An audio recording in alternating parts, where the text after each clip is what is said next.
In the hell? There we go. We live. We are live. Hopefully. Hopefully. Hopefully. Jeez Louise, boy, oh boy. Internet issues are real, but we are here. And we are talking to one of my favorite people to follow on TikTok. I don't agree with everything, but I agree with most of the stuff that comes out of his platform. Because at the end of the day, you don't supposed to agree with everything someone say, but you can still have open dialogue and listen. So we talking to somebody who's definitely my favorite type of person because his middle name is going to be a little interesting. We're talking to Thomas, the villain Bishop. And we all know I love my villains. So first and foremost, Mr. Bishop, I know you was in a military. Give us a little background about your military experience. Okay. Easiest, quickest way to make the story. Mic check 1 2. Mic check 1 2. Can you hear me? Is that us? Can you hear? I can hear y'all. Can y'all hear me?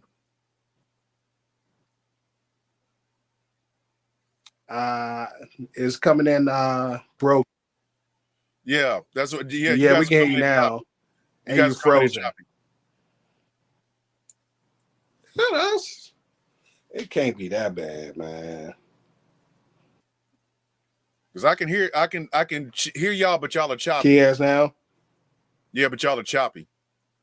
Hold on. Let me cut off my Wi-Fi. Let's go for the phone. You probably gonna need a Wi-Fi. So Wi-Fi have been worse, bro. I think we'd be better off with just the phone. Can you hear us now? Yeah, I can hear you, but you guys are coming in a little bit choppy. Yeah, you need a Wi-Fi. The Wi-Fi has been acting wild. It's not like I've been like off of phone only. Can you hear us now? Yeah. It's the bro. Okay, We've been off with no Wi-Fi. I was saying, can you give us a little background into your military experience? Okay. I joined the first time in 1990. I joined the Army Reserves when I was fresh out of high school. I graduated May 1990. I was in basic training in July 1990. I got out of the reserves after 2 years, did 3 years in the Navy, and got out till about 2006. Went back in the reserves, and in 2006, and then from 2006 to 2009, I was in reserves. Joined active duty 2009, like literally a couple of days after Obama was inaugurated, and I retired last January. So now, you made it to to staff sergeant, right? Yes, I left. I did retire. I retired as a staff sergeant. Yeah. Now, have you ever been in any type of combat situations that you can openly discuss? I did a deployment to Afghanistan in 2010. It's how was that? Afghanistan is depressing.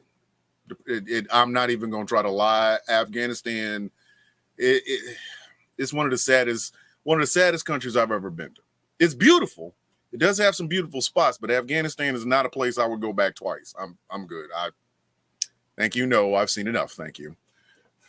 Can you describe for the person at home, the layman who never been to war, some of the layouts and some of the stuff you saw while you was in Afghanistan, so they can actually pull out the emotional aspects of war? For me, because I was logistics, I wanted to go outside the wire. I had friends that went outside the wire. I never did, but I did see, like, one of the things, perfect example, anytime there's a casualty, all the internet everywhere gets shut off, because we once had a casualty there when I first got there, and somebody said something on Facebook, and by the time the wife was alerted that their service member had died, it was all over Facebook. So what they started doing was, if there was a casualty, whether it was an injury or a death, they shut the internet down. So we always knew if we couldn't get internet in the tent, we couldn't get internet at the office, or we couldn't get internet down in the NWR, that there was a casualty of some kind. And that was more, one of the more tragic things that happened. I had run in with some members of the Taliban in the gym and stuff like that. But it to look at it, you understand that you're in a war zone, so it's to be expected. But I kept my M16 on me at all times. That M16 slept with me in bed every night without fail. When I first got over there, they gave me 2 magazines. One had 30 rounds, the other one was empty. They said carry the empty one in your weapon, keep the 30 round one just in case. I packed that 30 round and I never unloaded it. Never. Because I was not going to be the last one. If somebody was going to go, I wasn't going to be the last one. So I mean, like I said, I heard things and I saw a few things, but it's it's war. The thing that got me the most was, being away from my family and realizing that, anything could happen, and that'd be the end of the conversation for me. So, Right. war is not fun.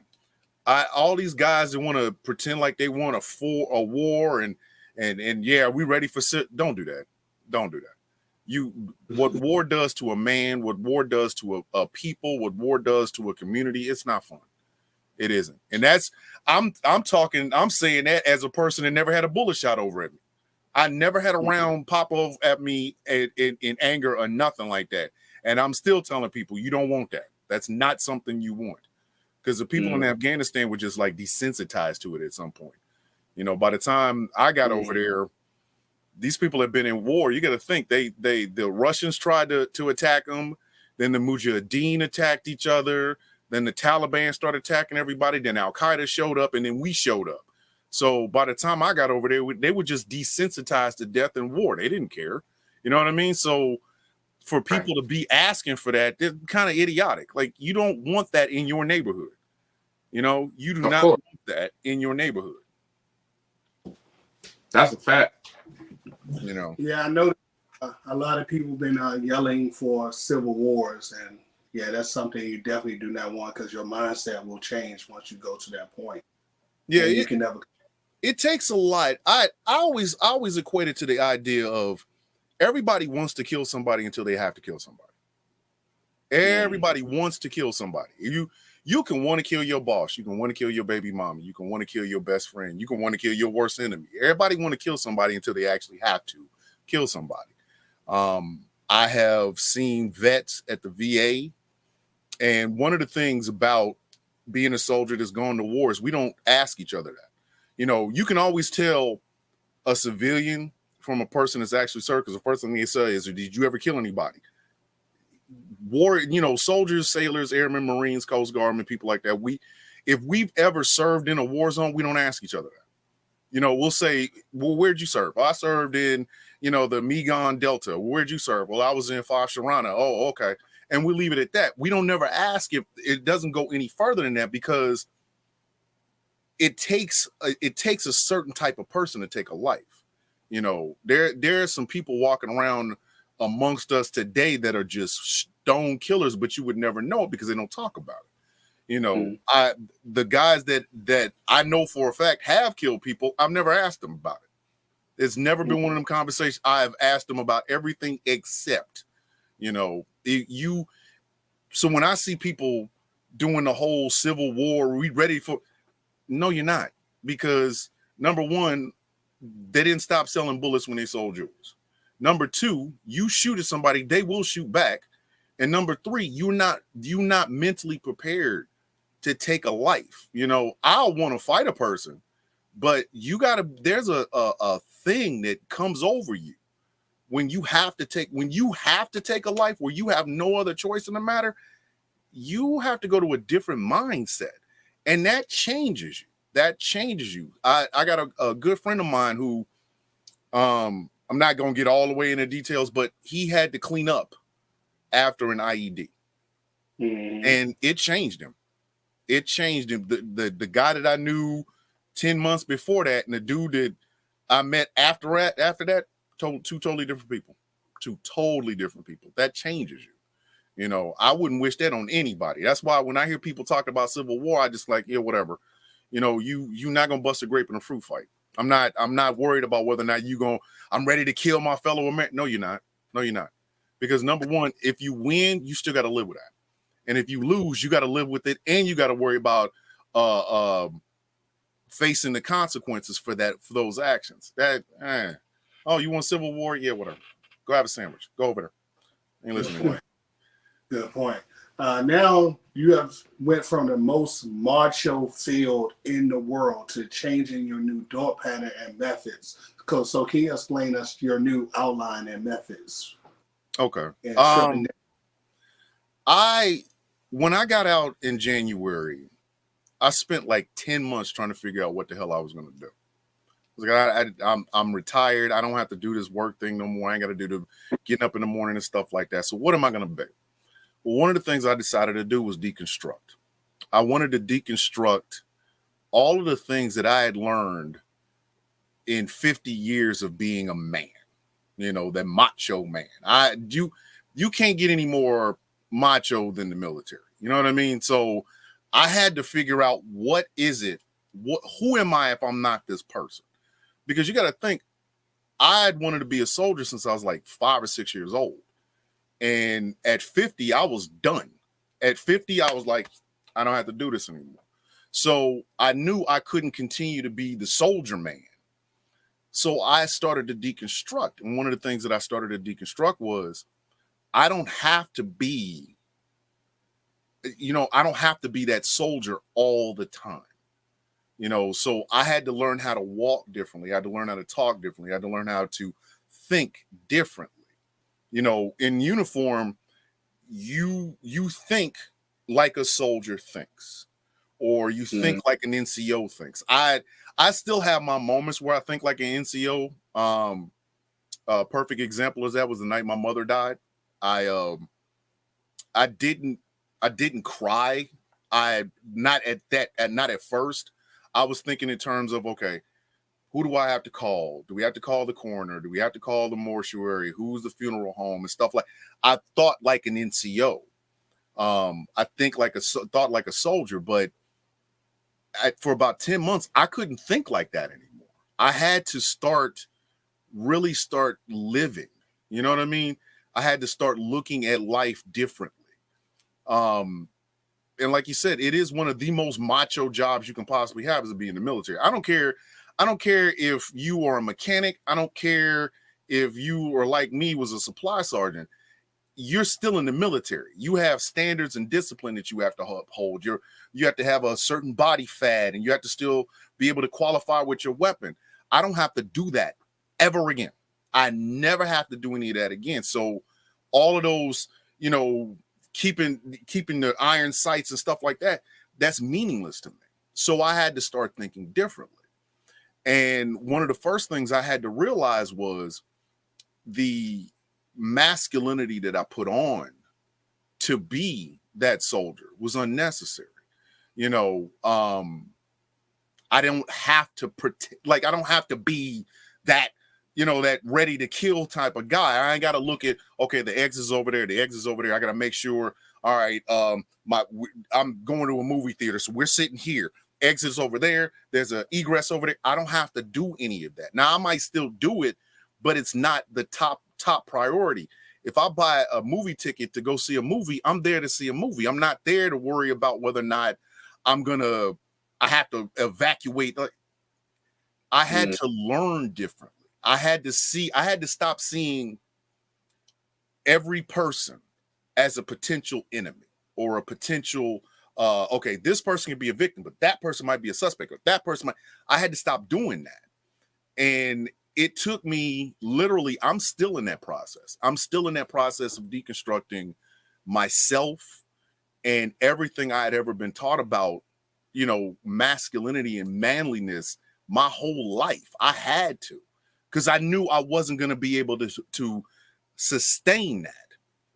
Some of the most unhappy men you will ever see in your life are men who still adhere to this is what I was taught when I was a child, and it never changed. And you might want to you can hold on to them, but you're not happy. Like imagine if as a man, you could get up one morning, you go to work, you work real hard, you come home, you take your shoes and socks off and play in the grass. Now, a lot of guys are gonna go, well, that don't even seem right. Why doesn't it? It's grass in your backyard that of a house or an apartment or whatever that you own, and it's relaxing. Now, you might not even have to go that far. You might not even have to go that far. But at some point, every man has to deconstruct. You have to deconstruct what you know. Because if you took what you knew in 5th grade and lived with it, you would never change. Nothing new would come good to you. No new experience would matter to you because you're still living by what you learned in 5th grade. That's why with each grade, if you notice it, with each grade, you learn something different. You know, you learn 1 + 1 is 2 in 1st grade. Well, by 12th grade, you're learning how that 1 + 1, you can put brackets behind it, you can put letters in the middle of it, and it still makes sense. So for me, I'm not any less of a man than I was in uniform. I'm just a different man because I see a different world with different the parameters for my life aren't just simply this is what I learned. This is all I know. No, I took them down. So now I can learn different things and I can see different things. I don't look at every single man as my enemy. I don't look at every single situation as something I got to fight. No, I can go and have fun. I can drink in moderation because that's something I learned in the military. I can drink in moderation, get my little buzz on, have a good time. I can greet people. Hey, brother. Hey, sister, how you doing? Everybody isn't out to try to get me. And then I can get in my car and go home and have the sort of night to where that's memorable. You know what I mean? No fights. Everybody I met was cool. Everybody. I shook everybody's hand. I'm in the club and I'm greeting people, or I'm in the party and I'm greeting people. I don't have to worry about, is this person here to harm me? Is this person here to harm me? So for me, January 25th of 2021 started the deconstruction of me. And I'm still in that process. Still. Well, you know. I have questions for the panel because, as you know, I try to educate myself in this topic. So I'm gonna start with you, DJ Smoke, then I'm gonna go to the guests, and then I'm gonna jump in last. Okay. The first thing I was on TikTok yesterday, and a young man did bring up a good point. Do you think it's time for us as men to stop playing with tools of war like violent video games, the BB guns, all the other stuff we do as men, and start picking up doll babies and be more gentle? Hell no. No, because we don't know what's gonna happen in office as far as like the next president. So we got to be prepared as much as we can because we are about to go to war. Why the hell a doll baby? Now, what you need to be doing is going to the gun range and getting your target practice on and make sure your ass is sharp because that's what's going on right now. Think about how many people have just died just off of GP because of what's going on in the world. Mm-hmm. And then that Democrat versus Republican shit, that shit's serious, man. And you better be armed. You better be strapped because they ain't playing fair. No parties. So I'm not taking no sides. But to be real, you gotta be ready, man. You gotta be ready for war. So no, I ain't picking up no damn doll babies. Hell no. I don't know if you saw the video, but the young man I thought had an outstanding point. But hey, he may be correct, he may be wrong. I really don't know. But do you think it's time for us to teach our young men to be more sensitive and stop playing with tools of war and pick up doll babies and be more gentle and kind? I think we can have a balance. Now, does that necessarily mean that every young man has to go pick up a doll? No. But like the brother was saying, we have to be prepared. But we cannot simply rely on brawn. We cannot simply rely on bullets and fists and stuff like that. If we as men should do anything, we have to teach our young men to both be smart and strong.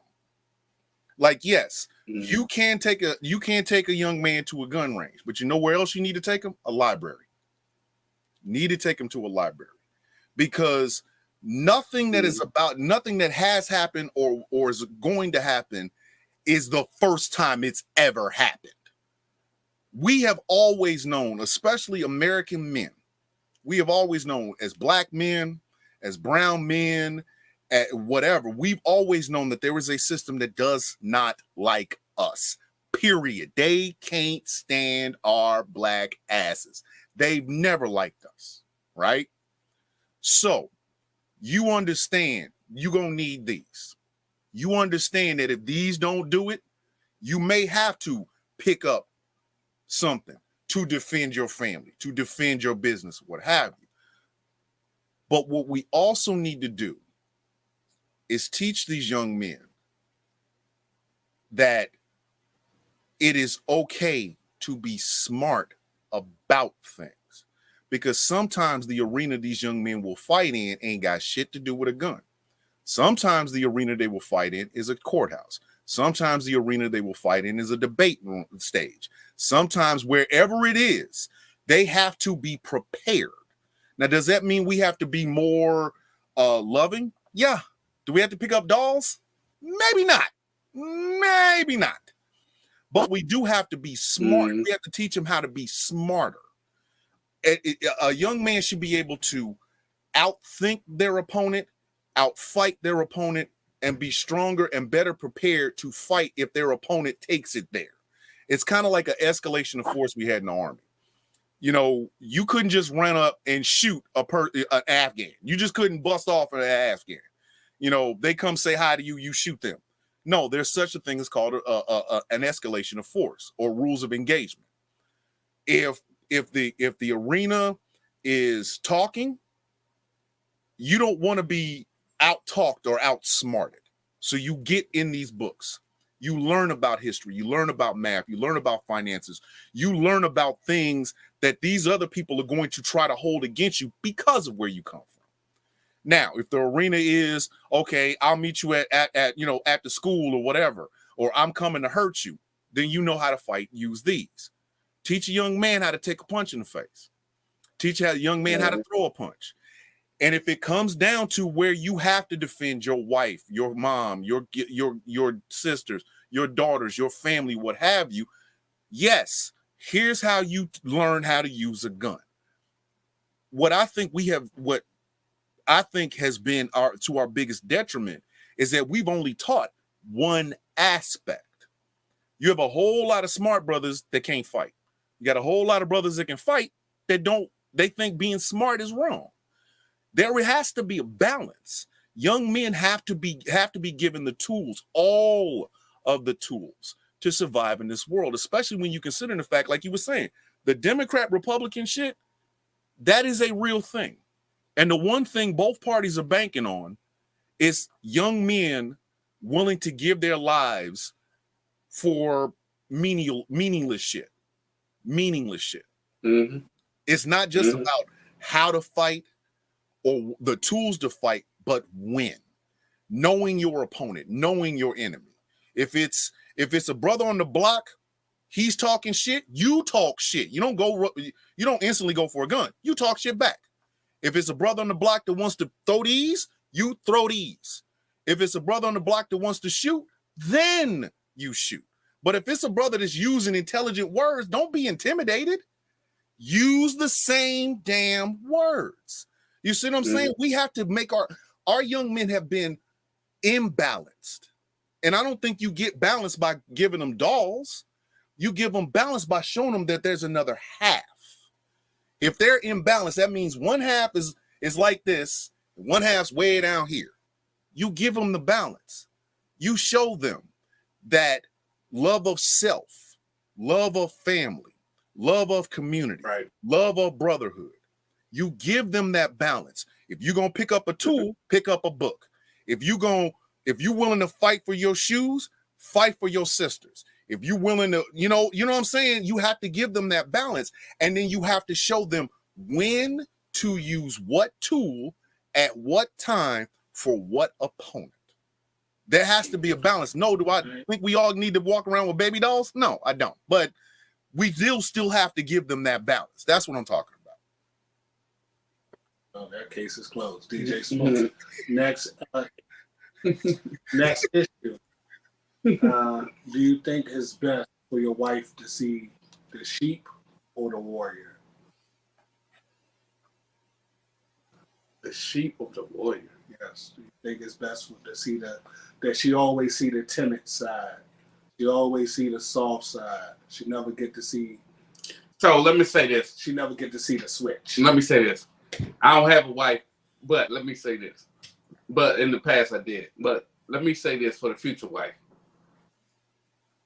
I think you got to balance it. They got to be 50-50 or 70-30, however you want to balance it out. But she got to see your sensitive side because that's your wife. You know what I'm saying? So you got to be sensitive. But then she got to also know that you'll handle business if some shit happens. Not towards her, but you'll handle some shit if somebody breaking your house or someone violate your wife, or yada, yada, yada. Yeah, so I'm saying 70-30. Let me say 70-30. I think that sounds right. For my politically correct people out there, I'm going to say 70-30. Because we've known for like my man was saying earlier, for being macho. You know what I'm saying? That's just up to GP. We gonna be macho and we gonna handle that. But then we also got all men have feelings. I don't care if you could be the top gangster. You could probably just kill like 7 people last week. You still got feelings. Yep. You still got emotions. You still be like, damn, I can't believe I just did that shit. You know what I'm saying? So I would say balance it out. However you want to balance it, that's up to you. But in the past, 70-30 worked for me. And I'm going to keep that model. Mm-hmm. Before Mr. Bishop jump in, to be honest, I totally agree with every word you said. And unfortunately, I truly believe when you're a man, your job is to protect your family. Mm-hmm. So yes, you should definitely be kind to everybody you meet, but you should also be capable of doing horrible things when necessary. Yeah. Mr. Bishop, do you believe your spouse should always see the sheep, or should they also see the warrior when necessary? The warrior is something your wife should never see. And I'm going to tell you exactly why. Because when that warrior comes out, it is in defense. Now, my wife knows I will fight. She knows there is a warrior there. Does she always have to see the sensitive side? I would like for her to. I don't want her to know how bad I can be. I don't. I want her to know that I can be bad. Like kind of like a little hint behind the door. Right. I don't ever want her to see it because that is not reserved for her. That's not something she ever needs to know exists. There is a monster that lives in my heart. And the only way you will ever see that monster that lives in my heart is if you touch the wife, the kids, the grandkids. You know, I might not even get the monster out if you steal my truck. Oh, you stole my truck. Oh, whatever. Okay. Your dumb ass is going to be the one getting arrested. Right. That's the wife, the kids, the grandkids. The only thing she going to hear out of it is, I'll handle it. And that's it. Yeah. That's it. Now, I'm always under the firm belief that the monster leaves the door. The monster never comes in the door. Because if the monster comes in the door, that means I'm taking it out on the people that I protect. No. When I say I'm going to handle it, I'm going to open the front door. I'm going to leave as this tender, loving, understanding husband. And once that door closes and I'm on the other side of it, that's the beast. You don't ask what happened. Don't ever, like, you know it's there, but don't ask what happened.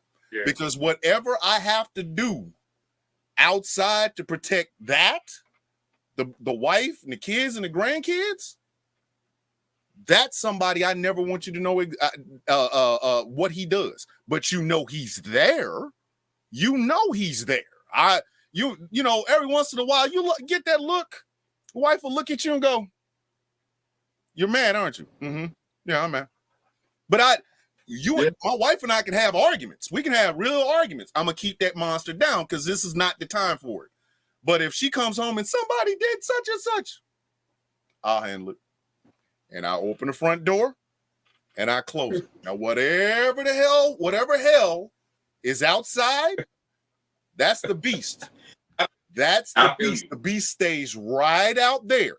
But when it comes time, when I know I have done all I need to do to prove my point, you will never touch another thing in this house. I'm going to stop someplace, wash my hands, take the gloves off, whatever got to be hid. It was the wrong type of weapon, so it's no longer in my possession. It's gone. I done stopped by a gas station. I done got freshened up, a little bit of, you know, and then I'm going to get back in my damn shit, go home, pull right into my driveway, and when I open the door, I'm her husband again. Now, she might ask what happened, and I'm going to look her in the face. What did Michael Corleone say? I will not let you ask me about my business. Now, anything that happens out there, that's in protection of what's mine. So I think a woman should always see that tender side of you, but she should also know that there is a beast inside of you. And if necessary, and it will only be for touching the loved ones. Like somebody touched my brother. Don't worry about it. I'll handle it. Where you going? To handle it. Don't, baby. I love you. Stay here. Because I'm going out there. And when I go out there, I'm not your husband right now. I'm everything I need to be to finish this. But when I come home, still your husband. You love me and I love you. She just needs to know that man exists. It's not necessary for, you know, the warrior gets too much praise and the sensitive person gets too much, you know, blame when men are too sensitive. No, they're not. No. I think a sensitive man is a great man. As long as you know that you can shoot. Oh, some shit happened. Okay. All right. I'll handle it. Turn the dial up a little bit and you leave the house. You do what you have to do. And then you come home.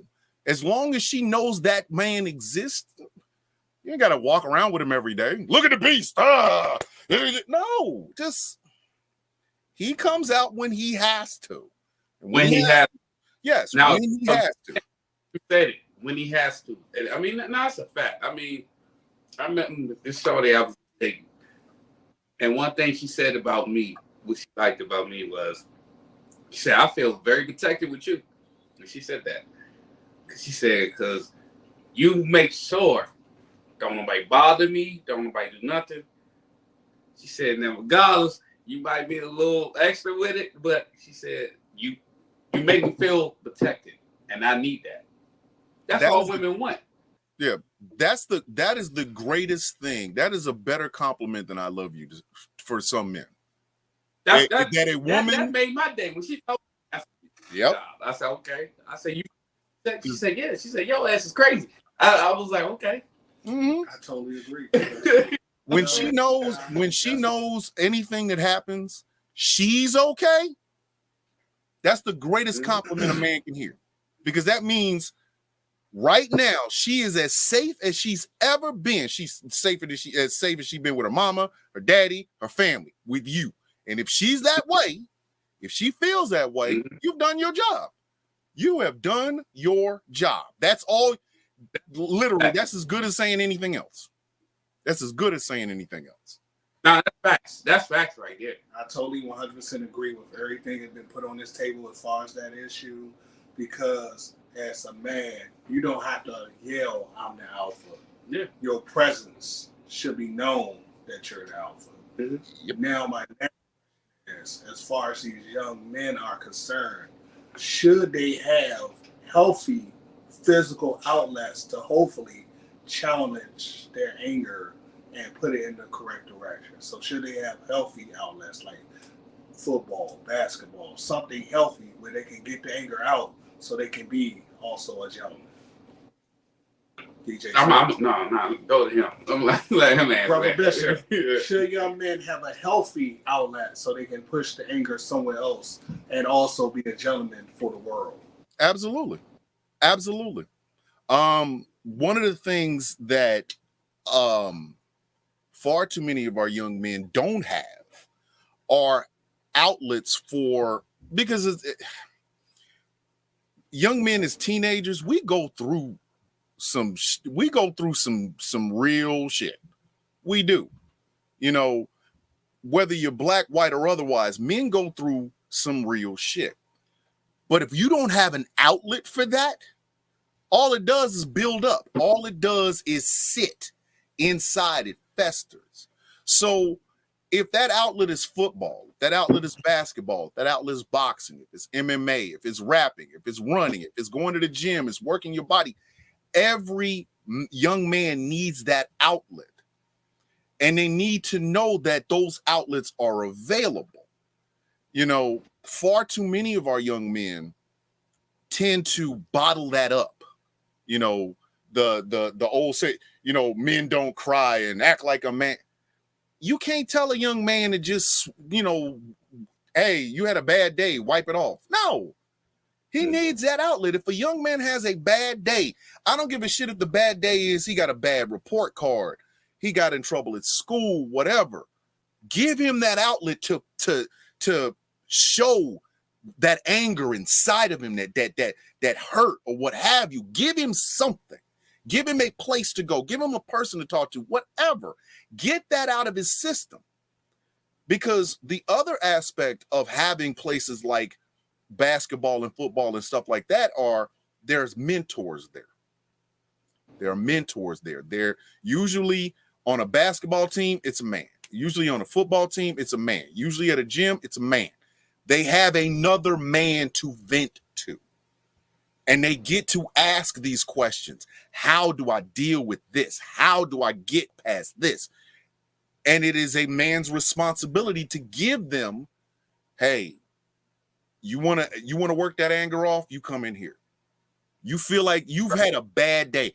The teacher got on your nerves. Your mom and dad are yelling at you. You come in here. You start lifting weights. While you lifting, you tell me what's going on. You talk to me. Let me help you get that. Because one thing, he's building his body up. The second thing he's learning is, okay, there's a place for this. There's a place. And if he learns that there's a place, he learns better coping mechanisms. Young men need that. Young men, absolutely. It should go without saying that every young man needs that. Mine was comic books. I'm not even going to try to lie to you. Mine was comic books. I had a bad week.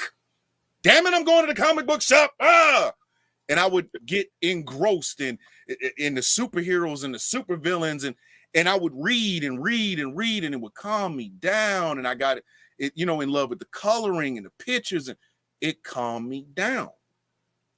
Young men need those outlets. It's not even a requirement. It's not even a want. They need that.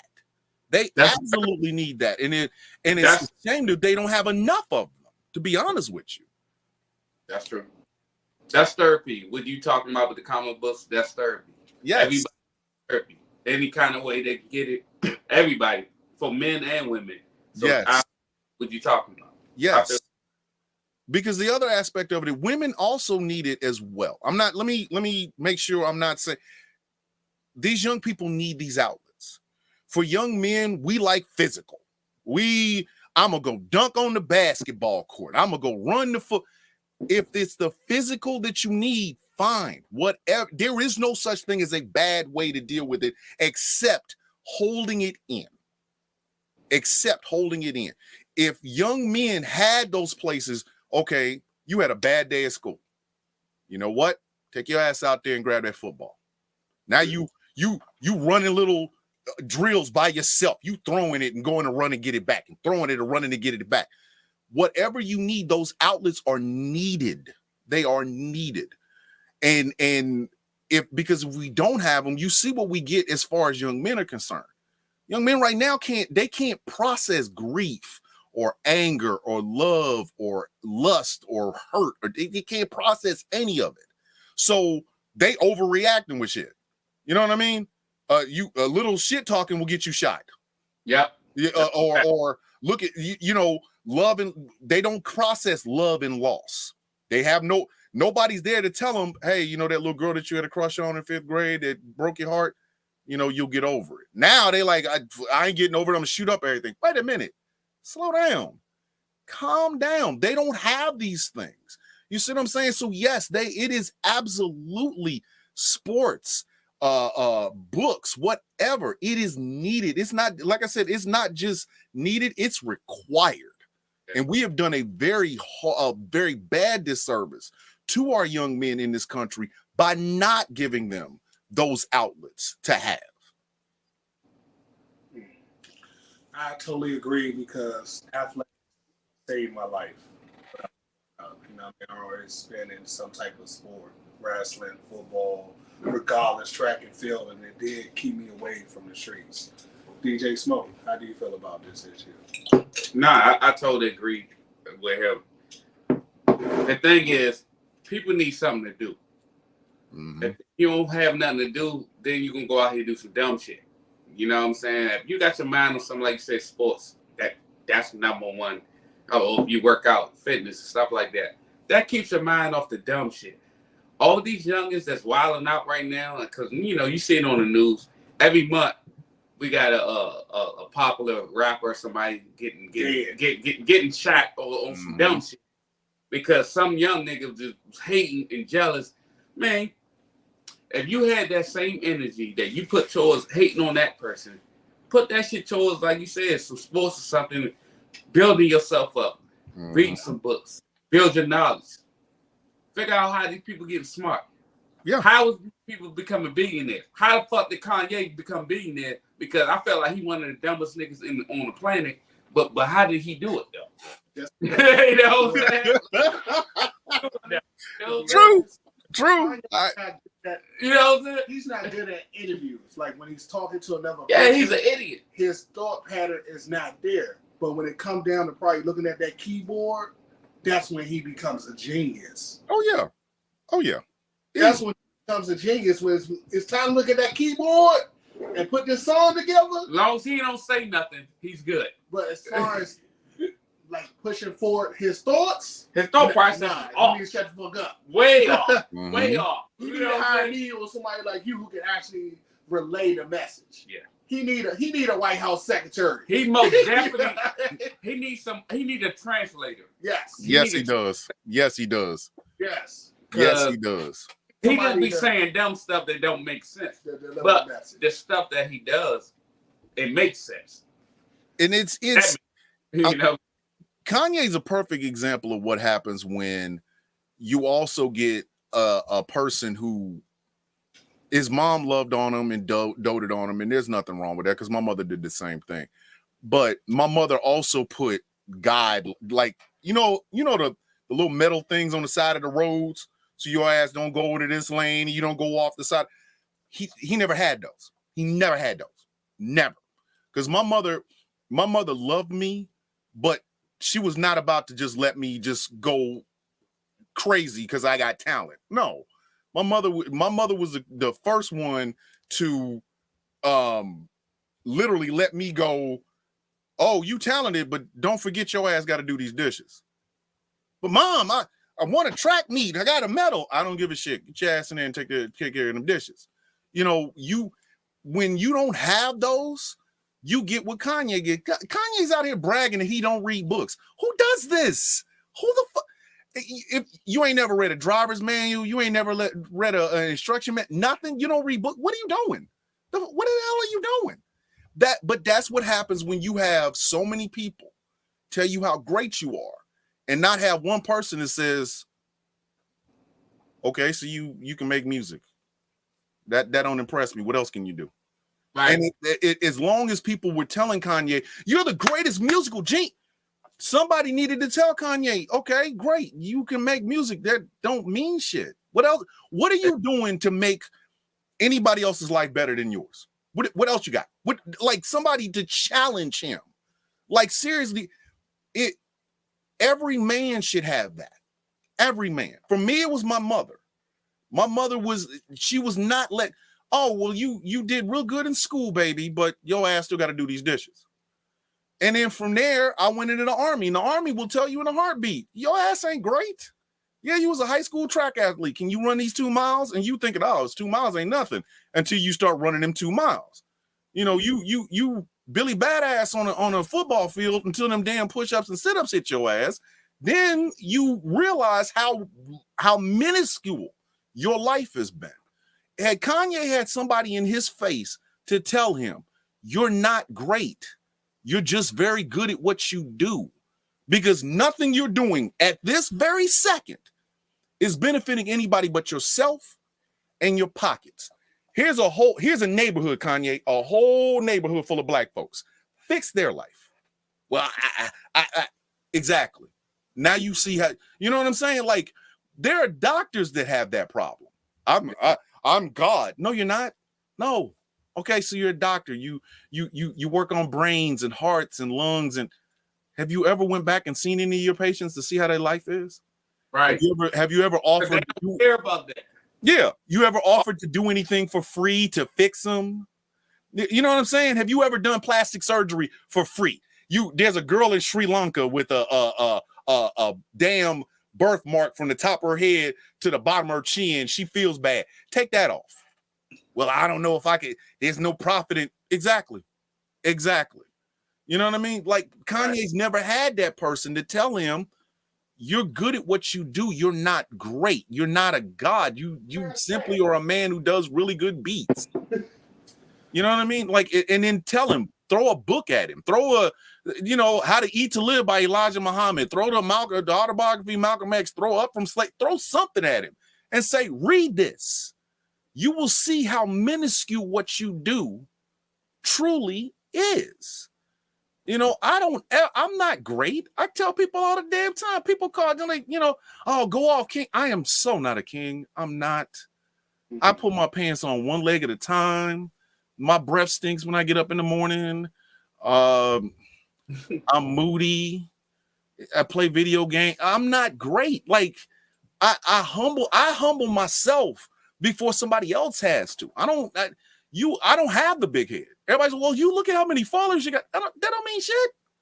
It just means a bunch of people that like to follow me. I'm not great. I'm not this super duper human being. I think I'm a good person.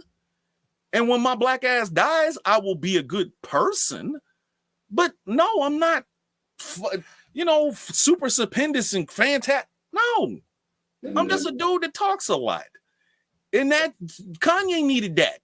Kanye needed somebody, while everybody was kissing his ass in the studio, he needed one person to say, it's all right, man. It was a good beat. I mean, it's not gonna end world hunger.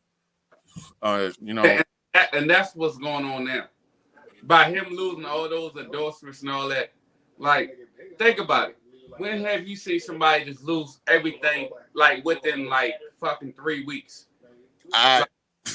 That's crazy, right? Yes. Damn dumb. He just losing everything, and he thinking that he's making a movement. Nah, stupid. You losing money. Like, that's stupid. Yeah.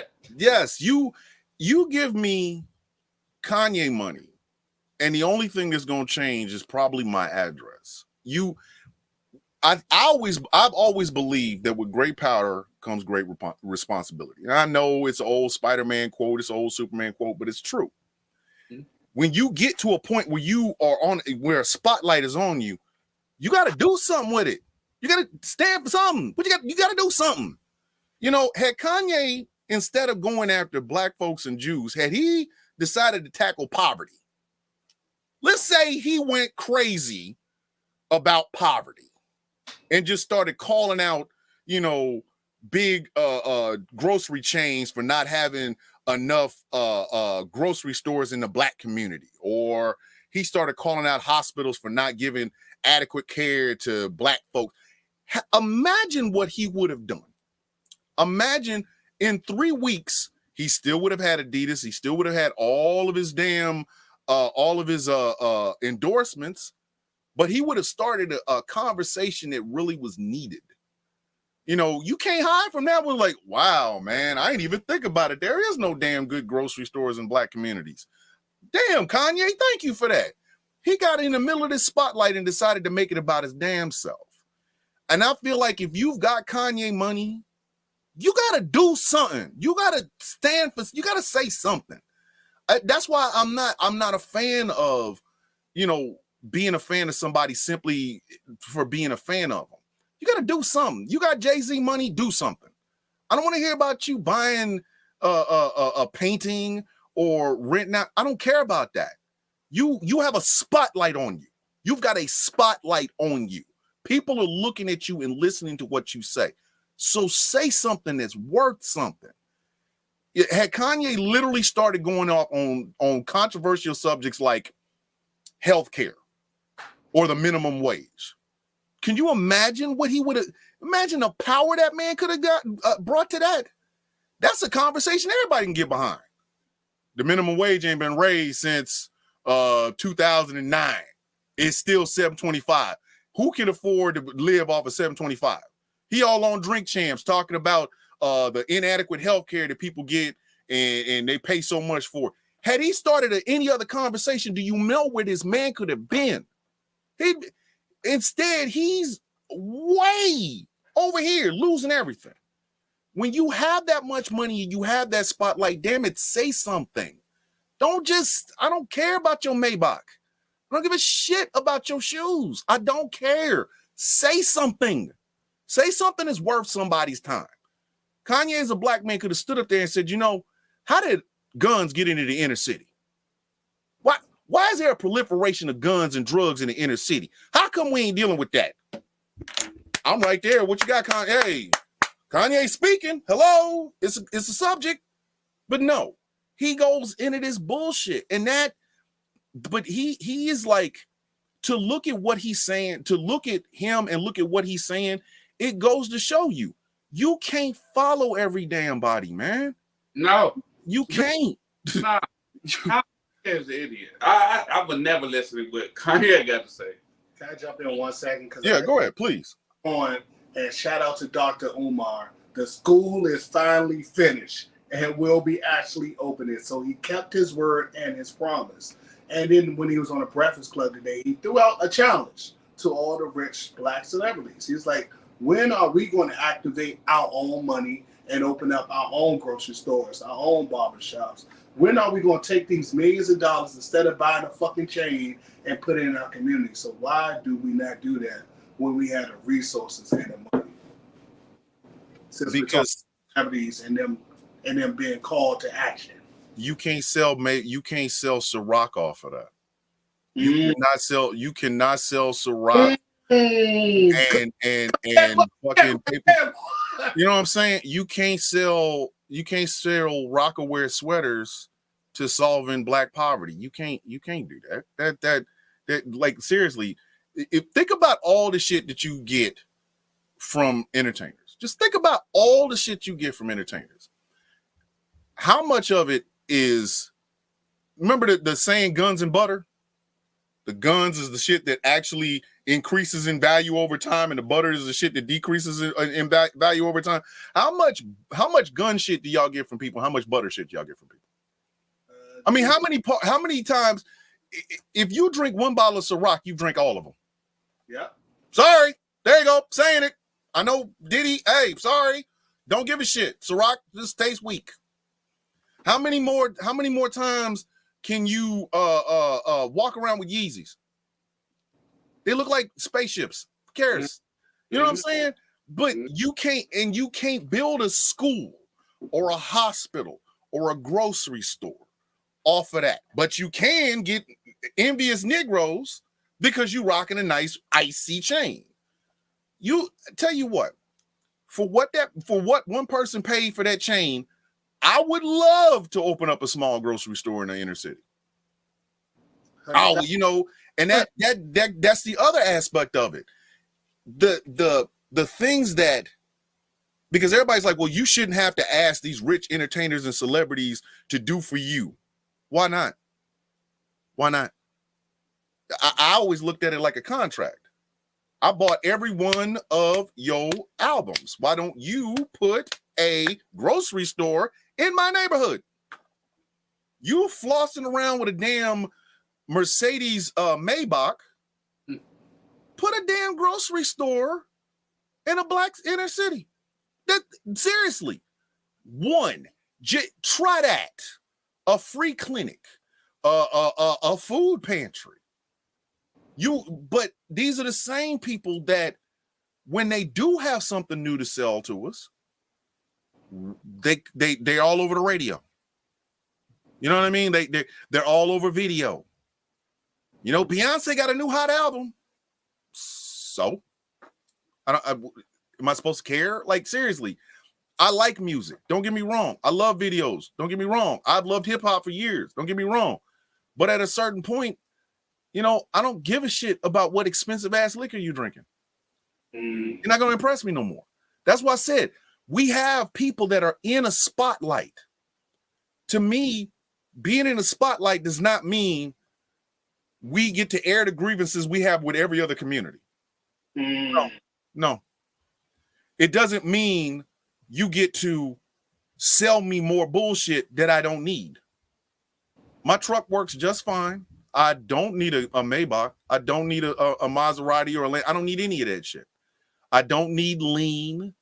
But what I would like to see is if you're going to be here getting ready to sell me some music, buy a grocery store. Buy a grocery store. Put a Whole Foods in the inner city. I don't give a shit what inner city. There's so many of them. Put a grocery store in the inner city. Put a food pantry in the inner city. Instead of buying that next icy chain, buy a store where the food stays cold and it don't smell like, you know, old food and it's not half lit and shit like that. Put one of those there. You have a spotlight on you. Say something that gives somebody some fucking hope. Stop selling me, but stop. Seriously. If you drink one bottle of Ciroc, you've drank them all. And I know Diddy might get mad about that, but I don't care. If you've wore some Rockefeller clothing, you wore all of it. You know, don't give me name brands. Don't. You have a spotlight. I wish I could wake up with Jay-Z money.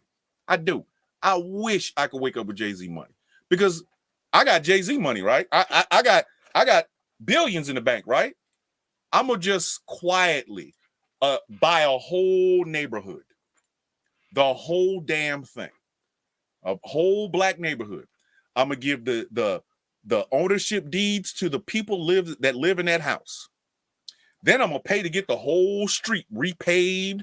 And here's some small homeowner loans that you can pay over, 30, 35 years, because I'm not trying to make money off of the shit. I just want you to have your own house. Now you can fix your house up, paint it, get the tubs and everything in there straight. And at the end of the block, what I'm gonna do is I'm gonna put a grocery store there. I'm gonna put the grocery store right at the end of the block, so where Miss Johnson ain't gotta drive on a bus all the way across town to some white damn grocery store. She can walk right up the street and she can go and get her groceries. Oh, y'all cut out? Did y'all cut out? Yeah. Oh, snap. There you go. But yeah, little interference. Hey, man, I understand. Believe me. But like I said, I couldn't have Jay-Z money because I'd be a totally different person. Don't try to sell me nothing. Impress me with something else. You know what I mean? Yeah, go ahead. I saw on TikTok, and y'all both parents, so I really cannot jump into this issue.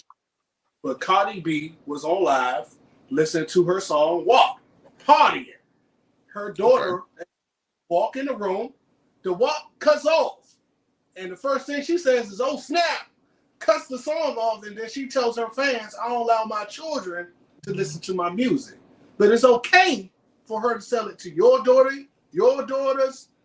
Why is it that she knows that this music is wrong, but she's still gonna sell it to you? I'm not a parent, but DJ Smoke, you got a daughter? Is that cool? Cardi B cut the walk off when her daughter come in the room, but she wants your daughter to buy it. mean, her music's trash anyway. But I'm just saying,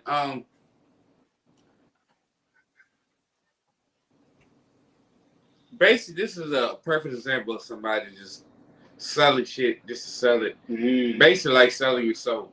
You know what I'm saying? So she's selling the music that she knows that would sell, but she know damn well don't want kids want to hear that shit. And now she got kids. Now she want to think about it. You want to think about no kids when you making that fucking song, right? But now you have kids. You want to think about it. What about all of our kids and other people in the world? Don't try to change that shit now. Keep that same energy. That's all I'm saying. Brother Bishop, what you guys say about that? I think back. Y'all remember who Marvin Sense is? Probably not. No, I don't know that. One day y'all got to look up the song Candy Liquor. Just look, it's an old song. It's an old 70s song. The way I look at it is this. She does have rules for her daughter versus having rules for other people's daughters. She is a capitalist. She's trying to sell music. So if your daughter buys it or your wife buys it, she's perfectly okay with it. Now, in a capitalistic society, as bad as we want to say, yo, Cardi, keep that same energy, we can't. Because as the consumer, we got to ask ourselves, is this something I want my kid to hear? Like, I have a whole phone filled with old hip hop. Fucking Ice Cube threatening to kick a pregnant woman in the stomach and shit like that. Now, I bought it. It's my music, right? You know what I mean? Like, it's in my damn phone, or I've got the CDs or the tapes or whatever. Now, if I'm in the car with my kid, I ain't playing it. I'll listen to everything except that. So we can get mad about it, but it's capitalism. That's how capitalism works. Cardi B can put it out because she knows people are going to buy it. Now, Cardi B can also say, I ain't playing this for my kid. You can get mad and go, ooh, that's messed up. But unless Cardi B's out here, giving you music by gunpoint, it's capitalism. That's how capitalism operates. Just now, if you make the decision not to play it, cool. If I get in or you get in my car and I'm playing it and your kid gets in the car, you say, yo, man, turn it off. I'm gonna turn it off. That respectfully, because that is being a parent. You know what I'm saying? So we can get mad at her for making it, but why would we? Everybody likes WAP. We can get mad at her for dancing to it. Again, it's her song. But we really can't get mad at her for her daughter not listening to it, but our daughter's listening to it because we're the ones that have to purchase it. And if we purchase it and we play it or I don't purchase it and somebody else purchases it and I get in their car and they're in there with their kid, I can't tell them to turn it off. That's you, your kid, and your radio. Now, you can get in my car with your kid and say, hey, I don't let my daughter listen to that. All right, I'll turn it off. And it's not going to bother me. That's because I understand parenting and capitalism don't mix. Parenting and capitalism do not mix in any way, shape, form, or fashion. Too Short was talking about freaky tales and shit. And I had a nephew who was like 6, 7 years old. I didn't have a problem bumping it by myself. I didn't have a problem bumping it with my brother who was 4 years younger than me. My nephew got in the shit, choop, because I knew my sister would lose her damn mind. Capitalism and parenting do not mix. She's going to make it. You can either buy it or not. And if you buy it and you just so happen to play it for your kid, it's really not Cardi B's problem after you done purchased it. She don't want to play it for her kid. All right, I go, hey, Cardi, that's a little bit, that's weird. All of a sudden now you give a shit. But the best way for me to make sure that Cardi B's daughter and my daughter are matched is if I'm playing the song and my kid gets in the car, I ain't playing the song no more. That's what I said. You can get mad about it, but that's capitalism. The only aspect that we have is She made the song. I like the song, but I don't want my daughter to hear the song. So when my daughter's in the car, I ain't playing the song. Not playing the song. Or I can say I'm not buying it because I don't want my kid to hear it. You see what I'm saying? It's like we can get mad about it, but that's capitalism. That is how capitalism operates. And parenting, your idea of parenting, Cardi B's idea of parenting, two totally different things. Her music might not be for you. You might like her song, but you don't want your kid to hear it. You can buy it and make sure your kid don't hear it. That's parenting. But you buying it, that's capitalism. That's just how she is. She did exactly what she was supposed to do. She made a controversial song about sex. And she I don't think she's ashamed of it. I just don't think she lets her kid listen to it. But I'm not going to tell her to, hey, girl, play it because my kid listened to it. The only way my kid would have heard it is if I bought it or my kid caught it on the radio, and I doubt she would. You know, like that, again, capitalism and parenting, they don't mix. You got to make a stand on one. You got to make a stand on both of them. That's just how it works. Cardi B's not, what did Charles Barkley say? I'm not a role model. Cardi B's an artist. She's a damn artist. And she gonna make raunchy shit because she know people like raunchy songs. People been talking about WAP long before. That's why I brought up Marvin Sense, because Marvin Sense was talking about candy liquor. So, you know, and that was a song I didn't hear until I was a grown adult. My mother was playing it with my next door neighbor. I walked in the door. She's like, get the hell out the house. Get your little ass over there and go home. That was my mother. That's parenting. Mom can listen to it. Mom can think, oh, man, candy liquor, funny in the hell, baby. My black ass walk in, she becomes mom again. Get your little ass back over, go home, close the door, and get your ass inside. Parenting and that's capitalism. You can hate the player, but you can't hate the game. That's how it is. Mm-hmm. Speaking of the world of parenting, unfortunately, a 10-year-old boy made a horrifying decision to take his mother's life over Oculus virtual remote control so he can play a video game. And then after he took his mother's life, he asked his grandmother, I'm sorry I killed my mom, but it's my Oculus here yet. So in a world where we have 10-year-olds making permanent decisions like that, what are our solutions? DJ Smoke, you're a parent. You got nothing? I'm not a parent, so I don't have these stresses in life. But hey, I got to deal with these kids. Yeah, but I mean, how do you deal with that? I don't know, bro. You know what I'm saying? Like, what? Like, make it make sense. Yeah, like, I don't even know how to deal with it. I don't even know what to say to that. Like, because this little child was upset about not getting what he wanted, yes. He went and killed his mom. Yes, shot her right in the face. First of all, how did he get access to the gun? I don't know. You know what I'm saying? Like, it's so many questions, red flags is going on in my head. Like, I don't understand it. Because when children are present legally, you have to lock your gun up. That's all state law. That's what I'm trying to say. How the hell when children are present, you have to keep your guns locked up and unloaded. So I do not know how he got access to a loaded firearm to even shoot his mother in the face. I don't know. But what can we do? I don't know. These spoiled motherfucking kids need to stop acting like that. I mean, that's a spoiled child to the 10th power. So you're mad because you didn't get what you want, so now you shoot your mom.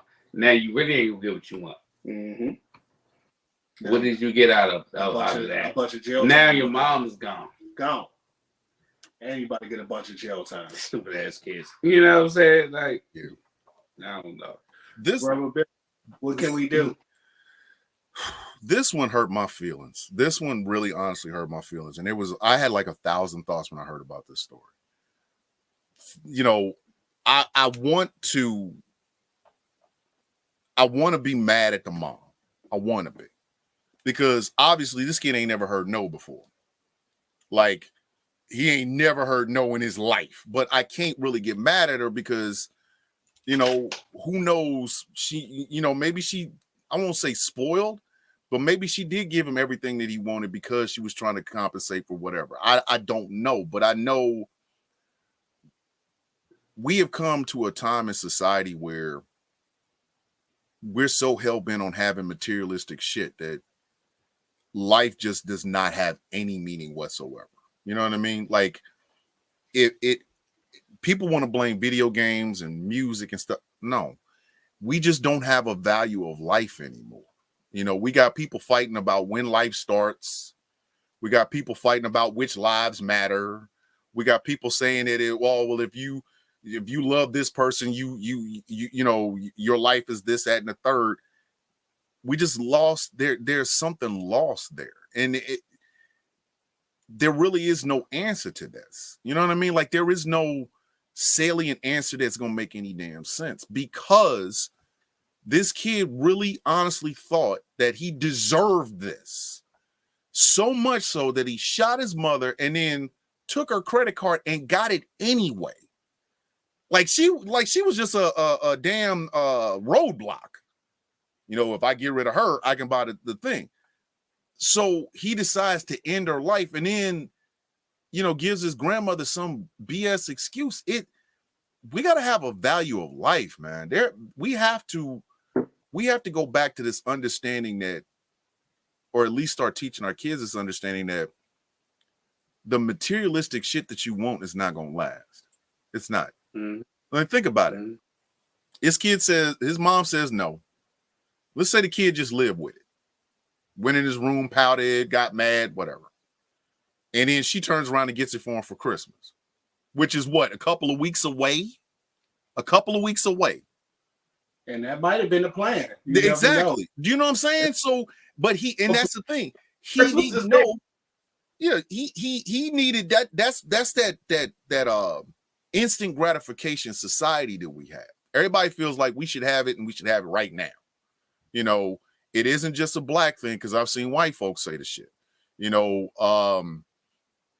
I kind of agree that we do kind of put our kids in a position where we give them entirely too much without the idea of earning it. You know what I mean? Like, I ain't saying you got to beat a child to death and then make them earn it. But I mean, okay, you want this game? I'm going to need you to do some dishes. You know, you'll get it, but you're going to have to do something for it. Not just, I can get it and I want it right now. No, you're not getting it right now.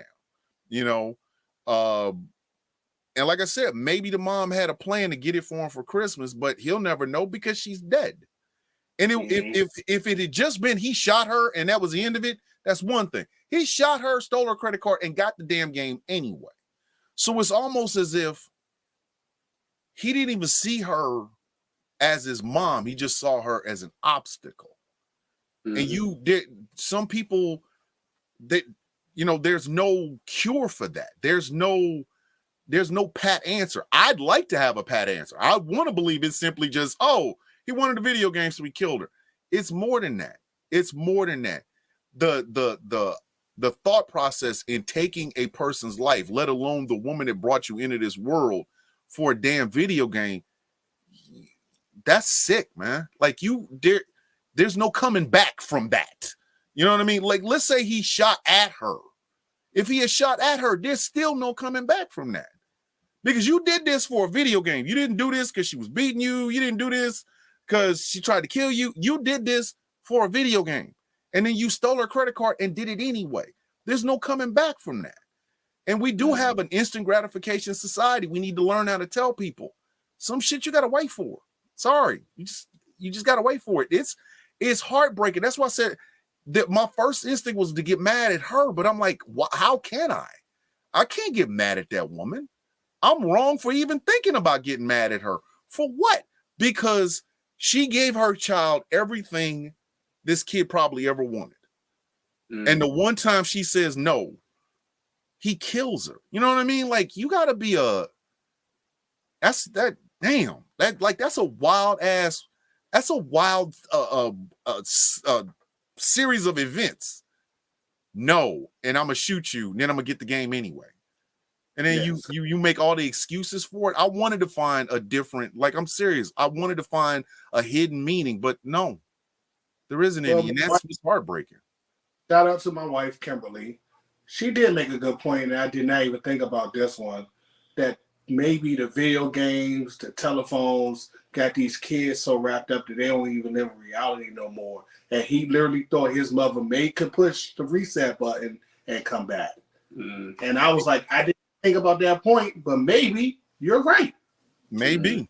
I mean, it's a We possibility. on this on the upper note because we've been making it depressing. So I got to ask, should we add at Deion Sanders for leaving Jackson State?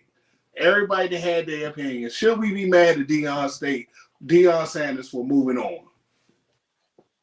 Not at all. Not at all. Brother Bishop, should we be mad at Deion Sanders for taking advantage of his opportunities and moving on? No. But I tell you what, I know where the anger should be. I'm gonna be dead ass honest with you. Jackson State. They need to be mad at Jackson State. Jackson State had the opportunity to have Deion Sanders coach their team. And Deion's begging, can you pay my assistant coaches? You know, can you help with the uniforms? Can you do that? And Jackson State was like, no. So he left. No. I'm sorry, and I'm gonna say this, and I'm piss off a bunch of HBCU alumni. If y'all want to compete with these predominantly white institutions, you're gonna have to break bread. You're gonna have to break bread. If you want if you want HBCUs to not just be the place where everybody gets to hear the band and they actually come for athletics, you're going to have to break bread. Deion gave them a spotlight. He had them on college game day.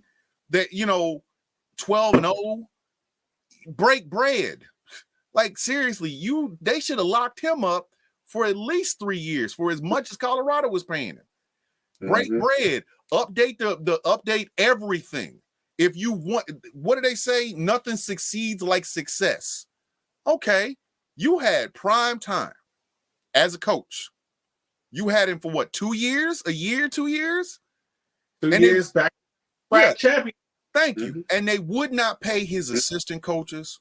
They would not wash. They wouldn't even get new uniforms, wouldn't get new helmets.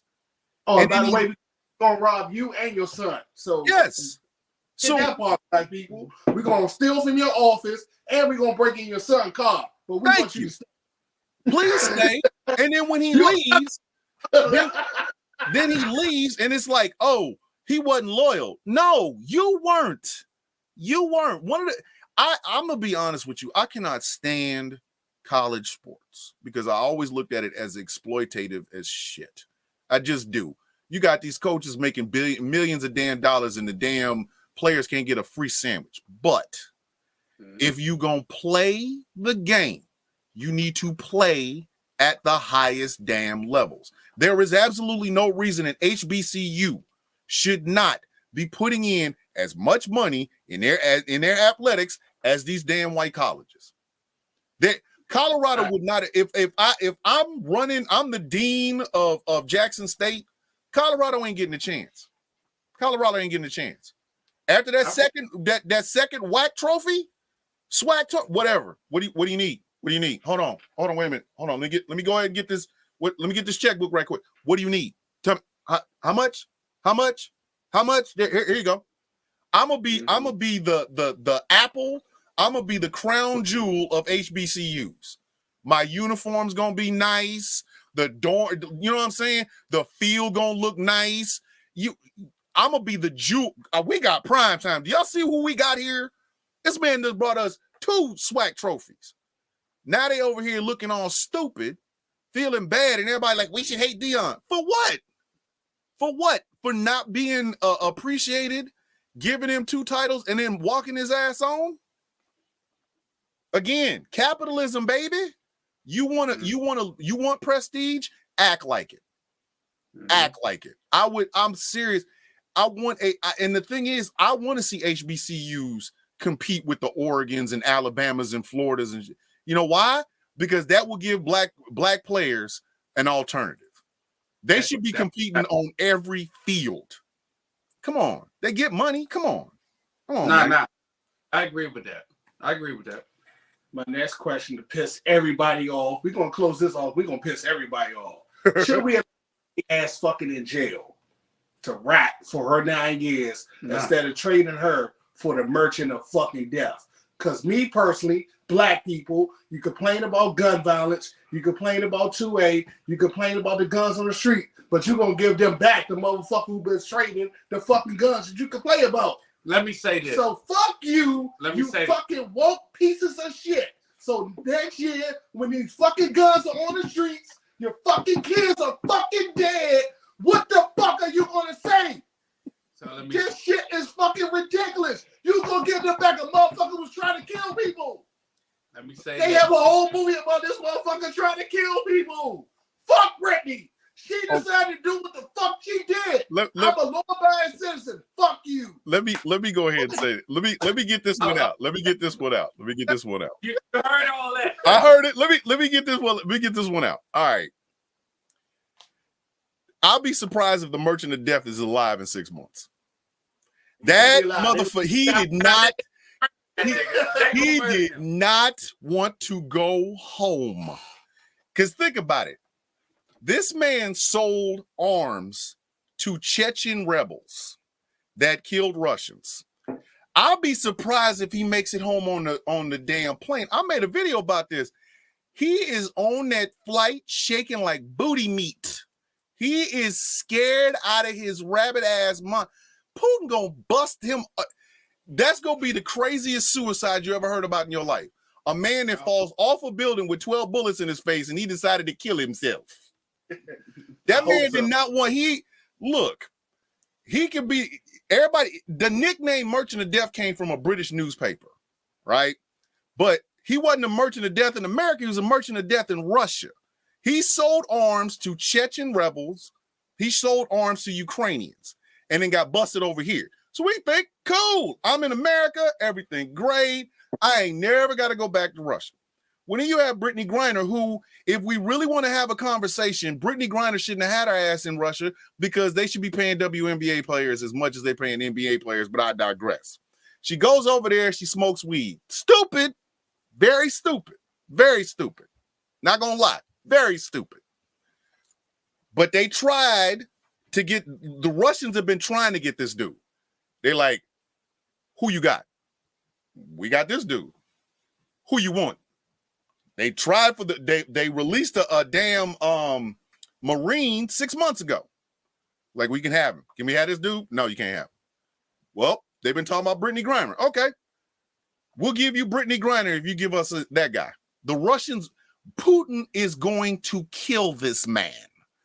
That man did not want to leave because he never sold arms to anybody that Putin that liked. Putin's going, I'm telling you, mark my words, I'll give it 6 months. If that man's not sitting in a Russian prison by the time he comes down, they're going to bust. It's going to be the weirdest suicide you ever heard. How does a man fall out of a 12-story building after drinking rat poison and getting 12 bullets, putting 12 bullets in his own face and then jumping out a window? They going to kill him. That I guarantee you, that man was like, I'm going where? For who? Keep her. I don't want to go. They're not giving that man no ticker tape parade. He sold his last arm. The next time you hear about him selling arms, it'll be the ones that fall off. After he falls out, accidentally falls out of a damn 12. I'm telling you, if that man's alive in 6 months and ain't inside of a prison, I'll be surprised. Putin gonna kill him. I will not be surprised if he don't make it. If the plane at 30,000 feet and still flying, his ass got a one-way ticket down. Oh, don't worry about it. You ain't gonna land. No, you're gonna jump. Putin gonna kill him. Putin is going to kill him. All that cool ass nickname, Merchant of Death. Okay. You ever see a person commit suicide with 5 bullets in the back of their head and then jumping off of some shit? Putin poisoned a man in his tea in Britain. He poisoned one of the dudes that he had a problem with in Britain with his tea. He put some plutonium 109 in that shit, and that motherfucker slowly died. Listen, if that man is alive in 6 months, I'll be shocked. If he's alive this time next year, I'll be shocked. Because I guarantee you to be alive but in prison, or alive but in hiding, or alive. He ain't gonna be. Listen, I'm trying to tell you. You ever see a person drown with cement at the bottom, and he's like, "Well, it was suicide." Putin killed a damn female journalist. She went and bought groceries, went to her apartment, put the groceries down, and then somehow jumped out the window. Putin is not playing with this dude. And this man sold arms to people that Putin didn't like. Oh, no. If he made it home on that plane, I'm surprised. Because for the rest of the time he gonna be shocked. I didn't know a person could die by stabbing himself in the neck, shooting himself in the back of the head 5 times, and jumping off of some shit. It's suicide. Oh my God. He just didn't want to be here no more. I'm trying to tell you. We got the better end of this deal. We did. We got Brittany back. Yay. Because old boy did not want to go home. You got a cool ass nickname now. It's all fun and games until how do you blow up your own house? How do you go to sleep with 3 stab wounds in your own heart, a bullet in the back of your own head, and your house lights on fire because the gas is on, but you committed suicide? Mark, I'm telling you, if that man is alive in 6 months, I'll be shocked. He did not want to go home. He heard his ass was coming home, but he was going home because of Brittany. I'm telling you, he said, please, I don't want to. Please, I can stay. I give you more, please. Man, Brittany's grinder coming home, please. No, I smoke weed too, please don't. It's crazy how they did that deal though, and then they recorded that shit. Yes, yes. You know, that was a crazy deal. Yeah, like, that's the Russians recording that shit. You ready? Yes. Do you want to take up for your girl? Before you take up for your girl, how many WNBA games have you been to? Probably one. Okay. Now take up. How many jerseys of a female athlete? No. You have? Okay, take up for your girl. I want to jump. Go ahead, bro. Go ahead. I mean, I've been to one too. I ain't been back. I'm just saying, but I don't even think Brittany Garner is Okay, we live. So it's probably about to start some stuff. So let me keep my mouth quiet. I'm not gonna say what I want to say. Moving on. Yeah. Me and DJ Smoke, we're going to jump on TikTok and do a 20-minute debate about T.I. You're welcome to join us over there because, we got to have a little bit of fun about T.I. And somebody made a good point. I'm gonna bring it up. So I'm gonna take the law enforcement side. DJ Smoke gonna take the street dude side. But we're gonna talk about T.I. live on TikTok. Brother Bishop, before we end this podcast, what do you have to tell the young man right now who's living in a world of violence and want to end the cycle? The greatest tool you will ever have in your toolbox is your mind. You can start wars and end them. You can build great things and bring them down. Believe more in yourself and not the things that you see around you.